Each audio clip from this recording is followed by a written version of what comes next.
Good afternoon, good evening, and good night. Again, good morning. Welcome back to N8sroom's podcast. I'm your humble host, N8. You had a little technical difficulties earlier. Chris just reminded me of it, so I appreciate that, Chris. Welcome back to N8sroom's podcast. We're here with Space Jones. And yeah, just go ahead and introduce yourself, bro. What's good, man? My name's Chris, aka Space Jones. I'm calling from my room right now. Nice. Trying to clean up. Sorry, guys. Just trying to make sure everything looks good. But yeah, no. I'm a filmmaker from Miami, Florida. I also do a lot of like skits and do music sometimes. But yeah, thank you for having me, Nate Dogg. No doubt, brother. No doubt. It's good seeing you, man. So first of all, before we get into, the certain topics that we want to talk about, like the movie theaters, what it's going to be like going back to the movie theaters when all this coronavirus thing is done. What's your situation and how have you been since being in isolation and in quarantine for this, coronavirus thing going on? I'm good. I mean, everything was cool. Leading up to it, we had the Miami Film Festival, so like that was like a big thing that I was really like looking forward to, and we actually got to experience, like 6 or 7 days out of the 10-day festival. So we were like really partying and really going really hard and everything. And it was really fun, and it was a great chance to like network and meet people and just celebrate like film. But then once the lockdown happened, it got crazy because we kind of didn't want to stop partying, Right. and I got a little scared because I was like, man, like if I would have caught it, it probably would have been during this festival because Yeah. it's a very international festival. People coming from all over the world, and we had been partying like every day, like for 6, 7 days. So I was like, you know what? If I got it, I got it, man. Like I was living like zombie mentality. Like, all right, man. Like I might as well Yo, just sacrifice myself and keep going.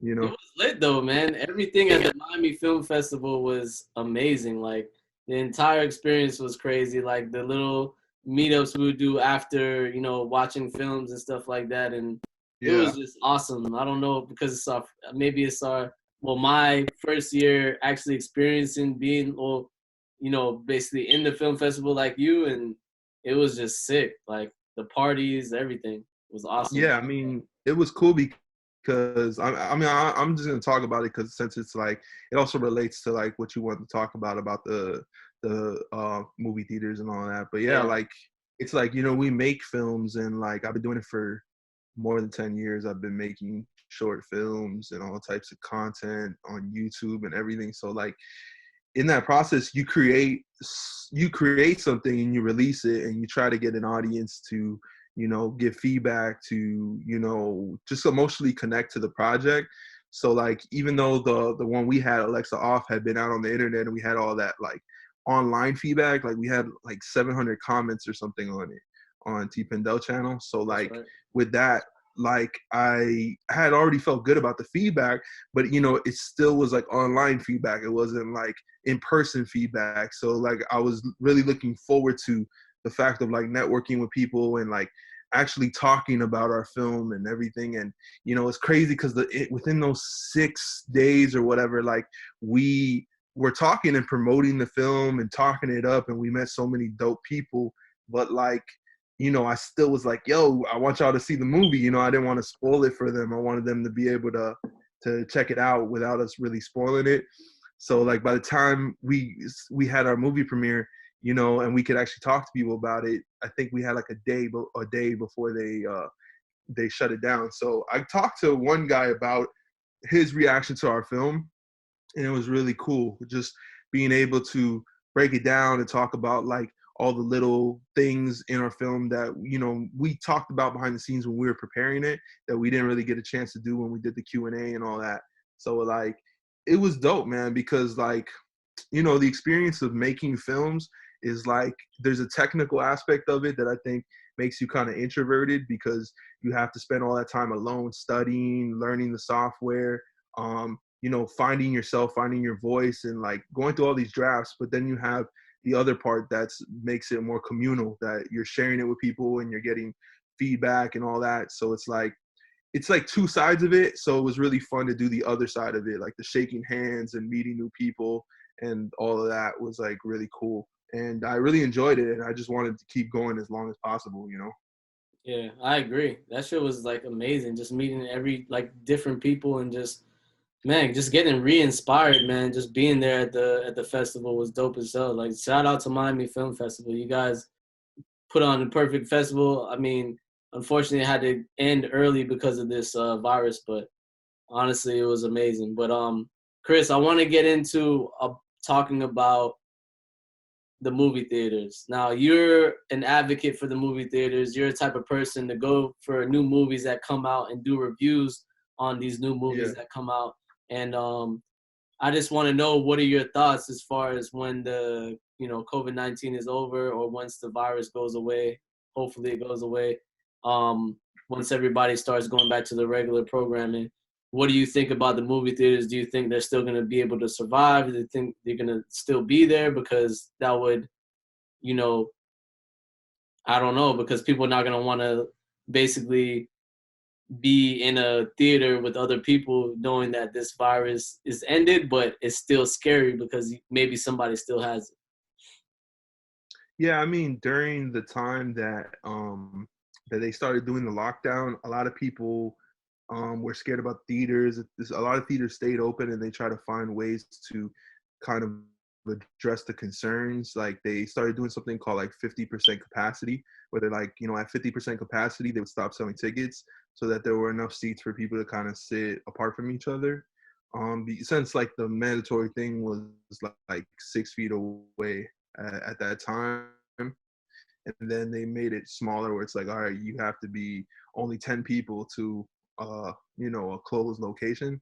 So like then they just ended up shutting down all the theaters after that, because they're like, yeah, it's not worth it to go through that. And but I mean, I was actually considering going to the theater during that. I was like, there's nothing else to do. I wanted to see that movie The Hunt that had been pushed back. And I was considering going. I have a pass for AMC, so I pay like $20 per month, and I get to watch as many films as I can go to. So I want to take advantage of it. I want to go see movies. I like watching movies in theaters.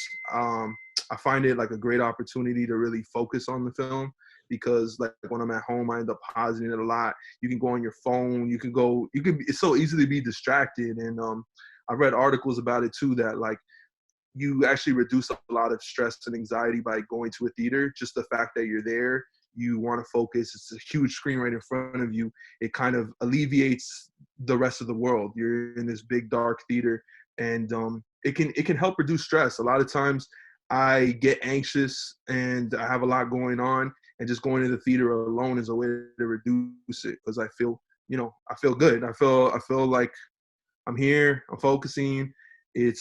I'm appreciating all the smaller details that you might miss if you're at home on your phone watching Netflix. So I think a lot of things with the theaters, a lot of people who support movies like heavily, they love going to theaters. They love going to independent theaters. They like going to IMAX. They love all that stuff. But in general, theaters have been suffering in the last few years because of streaming, and because of the fact that movies cost a lot of money to make. Like the way production companies like to make movies, they don't like making small $1 million movies or $10 million movies. They want to make $100 million movie, a $200 million movie, because if you put in, $200 million movies are usually like huge movies like Transformers or Star Wars, or just something that is going to make $1 billion or make $700 million back, like an Avengers.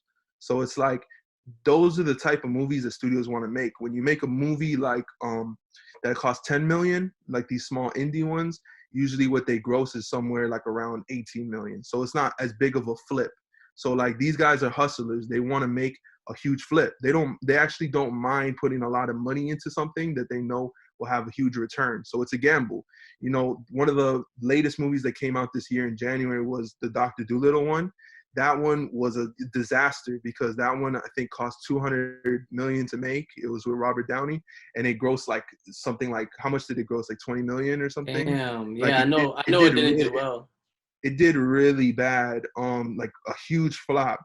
And I mean, when I first saw the trailer, I go, I don't want to see this movie. This like, who would want to watch this movie? I didn't know where the draw would be. So seeing it flop, it was bittersweet because on one end I was like, I want the studios and the production people to take the signs and, you know, make better choices with the things that they decide to put so much money in. Because for $200 million, you know how many great indie films we could have made from people like us who have, you know, a really strong vision and a strong story that we want to tell. You know, you would have gave us 2 million, 5 million, we could have done something. And I feel like it would have been a great opportunity that's kind of squandered. But this is the kind of business, the production, you know, these production companies want much money into a movie. You need people to go out the first week, you know, because most of the money that's made off these movies is made in the first weekends. So those numbers are important because with these movies, they have a lot of deals. So like producers and people who put in, they have this deal where in the first week they get a certain percentage of the box office, but in the other weeks they don't. So like this is when they want to like capitalize, you know, they want to capitalize on that first week because after that they don't retain the same percentages. So that's why there's such a push for opening numbers and everything. So like it's been really hard to get people to go out to the theater. That's why they had something like Movie Pass that came out, and then they had these new things where you know it's like a subscription. You pay 20-25 bucks and you can go to as many movies as you want. And that's been to draw people to the theaters, you know, because it is what it is. Like people are, you know, susceptible to just stay home and just enjoy the great content we have now. Like there's so much great television content now that like people rather like chill in the crib and watch, you know, 20 episodes of like a British show, or like just anything that engages them enough is good for them, you know. And it's cheaper. It's whatever. How much is it now? Like $12, $8 for Netflix. We got Hulu. We got all these things. So it's like there's a strong draw to chill in the crib. But people like honestly, what a lot of people are saying and what it looks like is that, you know, the coronavirus didn't kill, you know, the movie industry. It's just it was too late already. It was just the straw that broke the camel's back with a lot of this. But I'm not saying that movies are done. Definitely, I don't think that. I think people love going to the theaters. People like the escape. There's still a place for kids to go make out. It's still a place for couples to cheat on their wives. It's still, you know, it's still a date night thing. It's still a community experience. You still want to go and see Avengers the first day, you know, in a crowded theater of fans that are screaming and yelling when the portals open up. Like it's still it's an attraction, you know. And for whatever Martin Scorsese said about Marvel films being like, you know, what did he say? Like they're like thrill rides or something, that they're attraction rides, they're not actual film. Like that's what's bringing in money. So that's the type of films people want to make, like communal experiences that people want to go out and enjoy together and spend the money. And it is what it is. Like I don't mind either experience. There's certain movies I do want to see huge, and then there's other movies that I'm like, good thing I didn't go to the theater for that. Like, you know, I enjoyed it just being at the crib, being able to rewind it, being able to just relax, you know. But yeah. I think no, you definitely made some great points there, especially about people missing that interaction of like, you know, going out and being out in the theaters and the whole nostalgic feeling and everything like that. Shit, because of everything we're going through right now, I'm pretty sure they're missing that feeling. But my thing is that once they open up these movie theaters, I think they would have to change things around in order at least one or two of them to stay open. Because I remember you mentioning that AMC might close down forever because they're losing so much.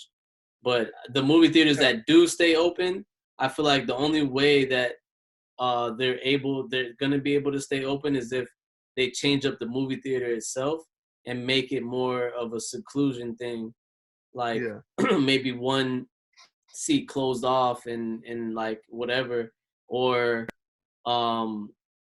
I don't know. I don't know what they would do to make people feel safe enough to sit across when another person that we don't know that has a virus or not, you know? So I personally don't like, I don't take things like, I don't take it that serious like that, because I know that like in general as a culture we're very susceptible to the moment. Like whatever is at the moment, we're as scared as we'll be, and we we grow to adapt. Like there was a time where Trump being president was like ridiculous. Like it could never happen. Then it happened and people were really, really scared. Like very, very threatened about what would happen to the economy, that would be happening, you know, to every aspect of life. And we grew to adapt to it.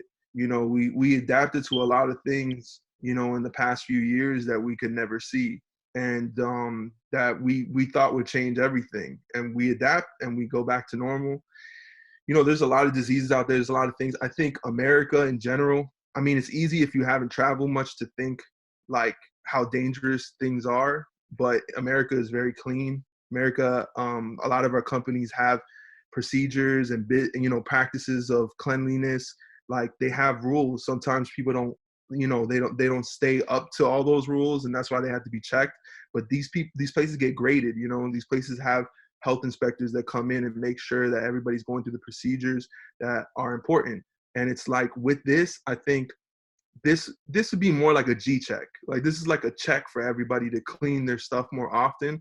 But it's similar to 9/11. Like when 9/11 happened, like there were a lot of there were already a lot of procedures that just weren't being followed on. You know, they weren't being checked as properly. Like after that, they just said we're going to implement the same procedures. We'll maybe add a couple more things, but we're just going to be a lot more vigilant. You know, and it's like that's what it is. Like, you know, and it's the same thing now. Like we're dirty ass people in general. Like yeah, humans are dirty, but it's just like we're already clean. Like people were using hand sanitizer way before all this, you know. yeah, I wash my hands all the time. I used to have a dog, so I didn't want to, you know, have, you know, any smell on me. So I always wash my hands when I come home, before I eat, before I cook. I think a lot of us do that, you know. But like, bro, to put it in perspective, I look at like my grandmother, I look at my, you know, people like that grew up in a time that was so much dirtier. Like my grandfather, he died of cancer, and he had lung cancer, and he never smoked. He was extremely healthy. And it was because when he was younger, he used to work in these mines in Chile that had a lot of fumes and stuff like that.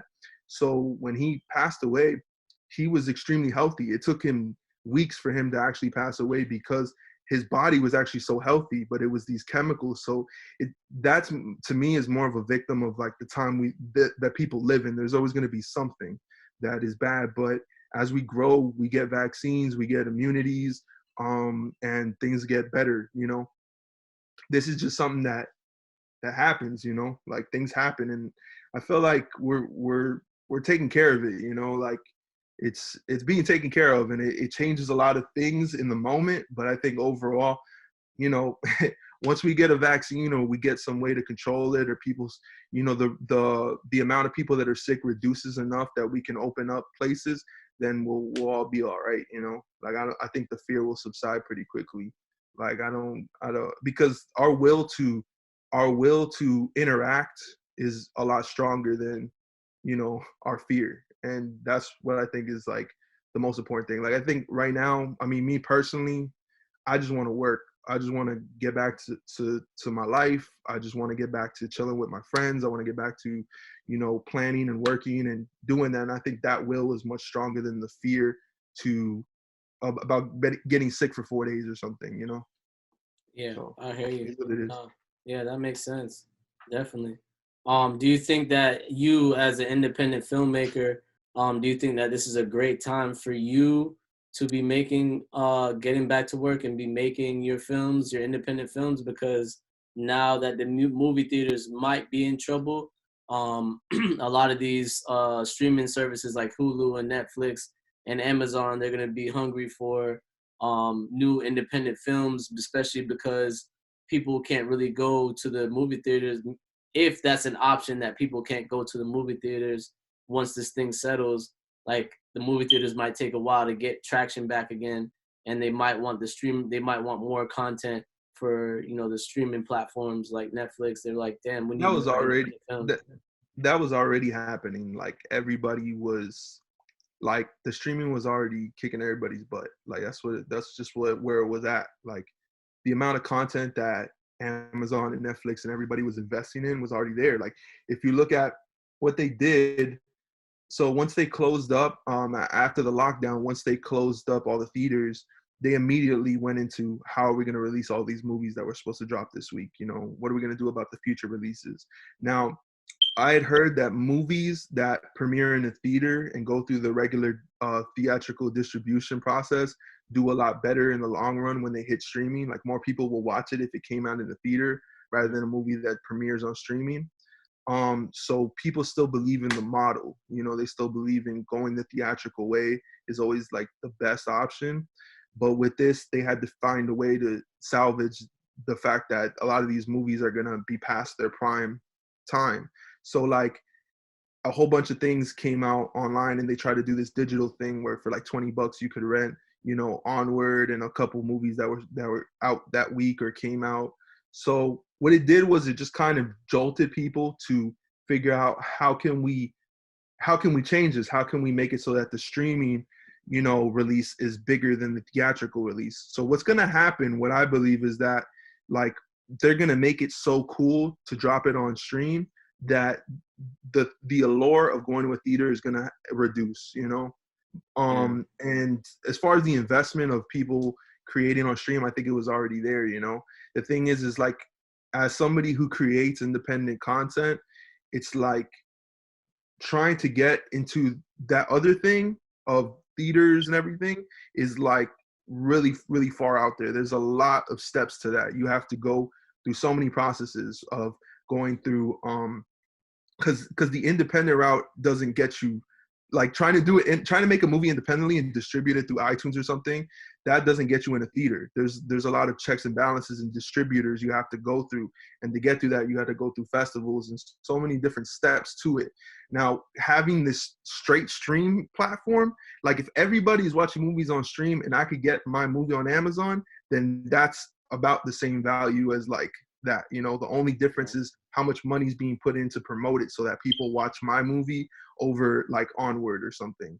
So like if you look at the Disney movies, the two new ones that had just come out was Frozen 2 and Onward, and because of what happened, they just directly moved the date up and put it on Disney Plus. So they have a subscription there. If you have a subscription, you can watch these movies that would cost, you know, $14 if you go to the theater. So like the fact that we're all on the same platform helps, you know, that there's no division, because there is a division in hierarchy when you have to go through a middleman distributor with like a theatrical release. So it's all good, man. But in general, I think the demand was already there. They're already making so much damn content. If we were to make like independent film or something and we sold to a distributor, they'd buy all of these and then find a way to distribute them through their service. So it's like, it's all the same, you know. It's just, if you look at how these movies were distributed, they already knew where their streaming was going to end up. That's how they can kick it there that quick. They can go, there's a movie called The Portrait of a Lady on Fire. That movie had come out in theaters right now, like recently, I think in February or March, and they just threw it on Hulu right now, which it was supposed to come out, I think, in June or July. They just threw it straight on Hulu because they're like, this is what we're going to do anyways. So the difference between when you're going to drop is more of like a way to capitalize on viewers and stuff, and capitalize on theatrical run and how much money you can make, you know. But a lot of things are changing. Like they had just announced that South by Southwest is trying to find a way to stream through Amazon Prime. They're going to stream their festival. That's revolutionary. Wow. That's a That's completely revolutionary as fuck. Wow. yeah. It's revolutionary, but it's like, because I'm a young filmmaker, I'm a young creative, and I just like the revolutionary stuff. That's the stuff that gets me excited, because that's how our craft changes, you know. Like there's only so much you can do with film in general. You know, they've tried, you know, like with Gemini Man to make a film that's, you know, 120 frames per second, you know, that's in 3D. Yeah. And the film didn't need it. Like regardless to if the movie was good or not, it just that aspect wasn't necessary. But by switching the platform that you distribute a film on, or that you do a big because a lot of these films are going to be new films. These are the premieres for these films, and they're doing it through streaming. So that changes a lot. So Yeah. I'm interested to see how they do it and see what they do with it, because it completely changes the fact that we have to go through a film festival to get distribution. They're going straight from we got accepted, now we're on a distribute, we're on Amazon Prime. So That is dope. it's really interesting. And Yeah. just the draw of that, you got to think of the millions of people that were going to go to this festival and spend thousands of dollars on hotels and everything. Now they're going to be streaming. Are they going to charge for this stream? Is it going to be free? The Prime members, like, there's a lot of things that can happen with this. It's really interesting to see how you do it. This is where it gets tough, and that's what I like. Anytime you put that pressure on people, it breeds ingenuity.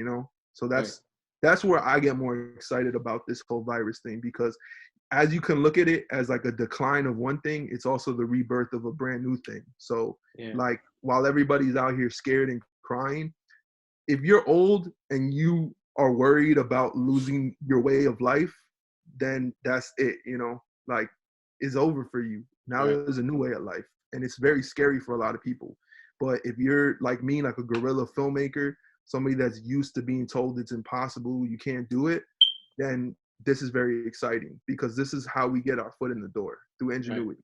Same way with Bitcoin. Y'all might think, oh, there's no way to, like, there's no way for us to compete with people who got so much money. But if you get in at the bottom floor, you kind of find your way in, you get in early enough. So it's like, this is something that we should all be looking forward to, like I'm telling you, like, the fact that our stuff getting on streaming isn't new to me. I told you, this is just the straw that broke the camel's back. Like, these companies knew that the theatrical thing wasn't the wave no more. They tried. AMC, the thing with AMC is they put a lot of money to try to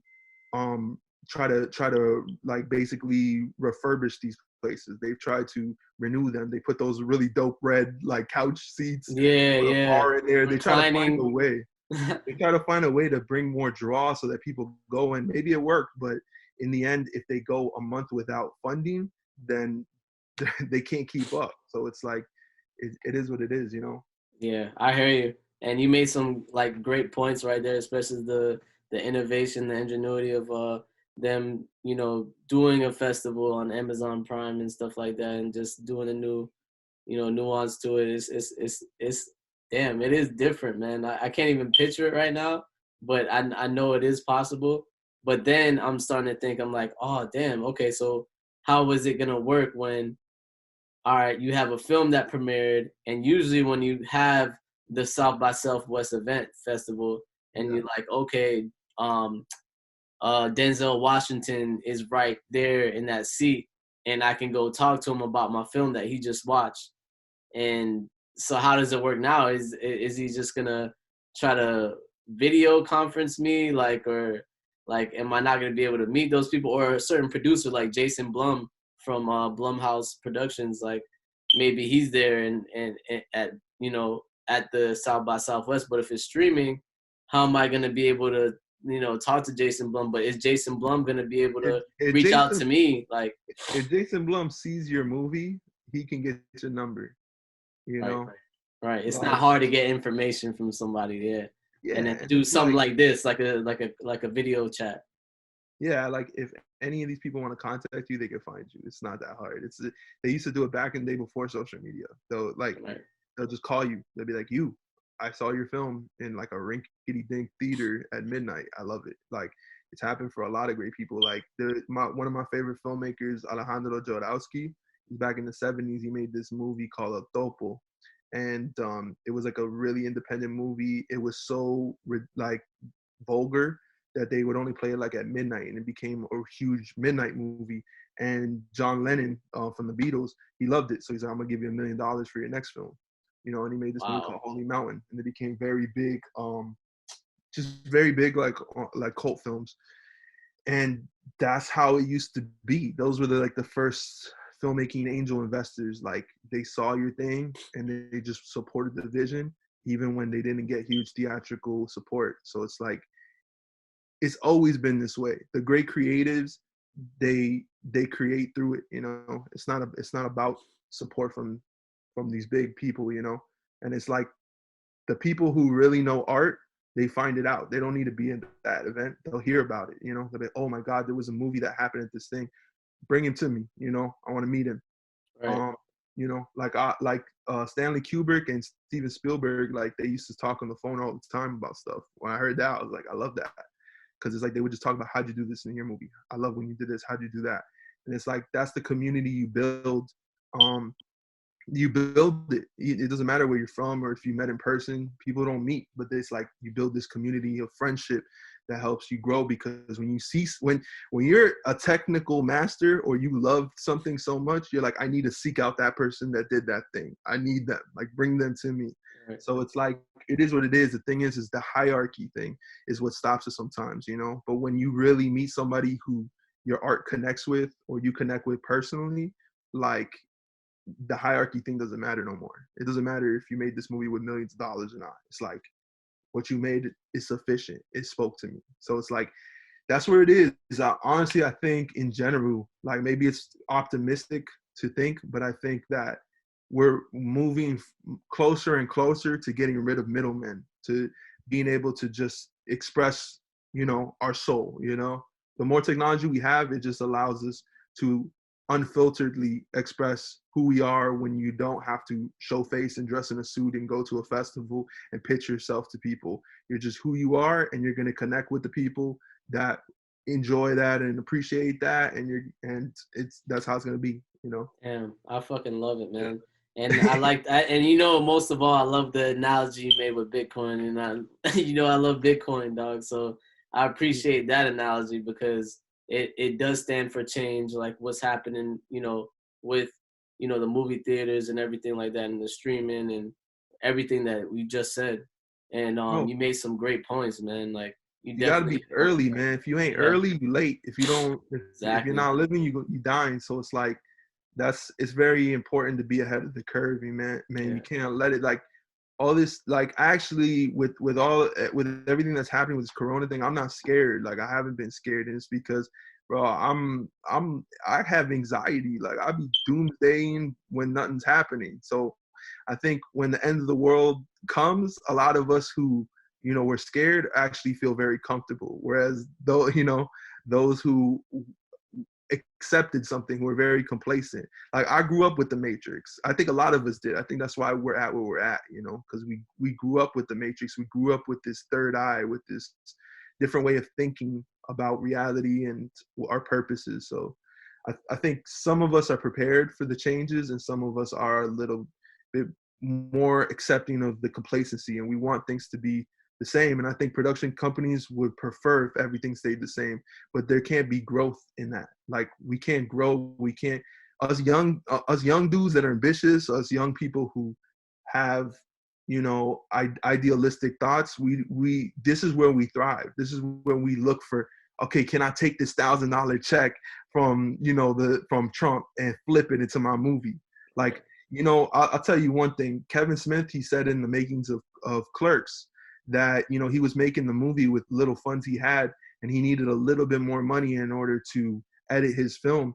And a huge hurricane came and it devastated, I think it was their house, or it might have been where he worked, and it destroyed the whole place. And they took the money from the check from the insurance and used it in order to finish the film. Now, off of that flip, shoot, it built his career, and then he could go fix the place. So it's like this, like I said, like this, like disaster, it can breed opportunity if you look at it in the right way. So it's like, that's so like, totally agree, bro. And I appreciate your optimism on that shit too, because a lot of people right now are thinking pessimistic as far as like they're thinking about their job, they're thinking about this, that, and the fourth. But the more you focus on the pessimistic side and the negative side, it's gonna grow. You know what I'm saying? And I appreciate you sharing that about, just thinking differently and more positive, because, I think everybody has pretty much anxiety, man. And like if you just keep thinking about like, oh man, what's gonna happen? Oh, I don't know. Well, you're just gonna you're gonna drive yourself nuts, pretty much, man. And I mean, if you ever worked in like the stuff we do, like, you plan, you try to prepare for the worst, and then things happen, you know, and you're like, damn. So it's like, are you prepared for? Yeah, you have to be able to deal with things in the moment, you know. So it's like I'm the most stressed in my life when I'm not filming movies, you know, when I'm not doing those things, because those things you can prepare for. Everything else you can't. Oh, fuck. You try Oh, to shit.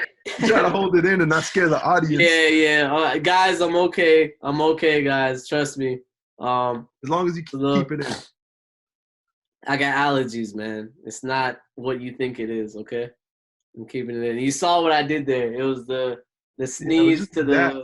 the Yeah. It was That's one of those.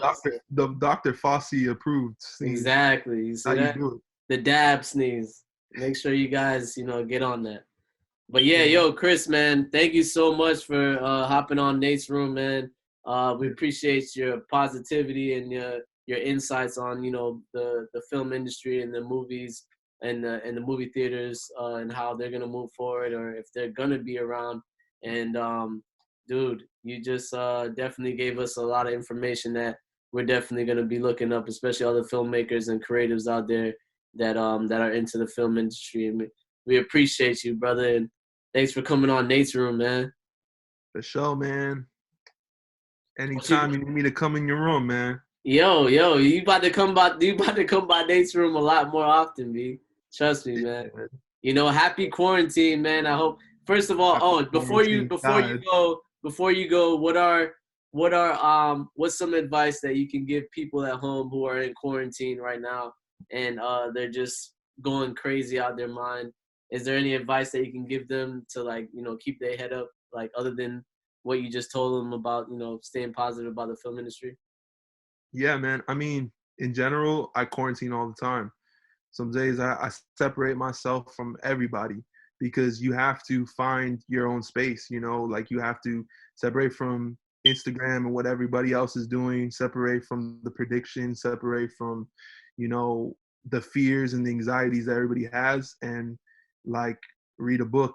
I'll just say that for Julius, but like find your own space. Like, like you should be quarantined already. I know a lot of people like this is tough for them, but you should use this as a way to decompress, restart, a way to like to meditate, and try not to meditate on bad things, on negative thoughts. Whatever you think will breed more of it. So if you think positive, it'll breed more positivity. If you think negative, you'll create a negative energy around yourself, and everything you make will be negative, and the people you interact with will be people who are also negative. So make sure to surround yourself with positive things and catch yourself thinking negative thoughts, and realize that this sickness stuff, it's a real thing, but it's also a mindset. So try to breed a positive mindset about it. Look for the silver lining. Don't just look to the worst case possible. Don't look at the death numbers. Look at the numbers of people who recovered. So, Yo, we appreciate you, Chris, aka Space Jones, coming through, man. And thank you for stopping by at Nate's Room, man. We'll holla at you. We'll see you soon, very soon. Look at the Hennessy. See, guys, look at that. That's how you get money, Playboy. 2020 about to be all year. 2020 Playboy. Where's my hand sanitizer? Nobody got my shit. Anyway, it's all right. You already sick, man. You gone. Nah, man, it's just allergies, dude. But yo, Chris, thank you, man. Thank you for stopping by, bro. Peace. Peace out, N8sroom.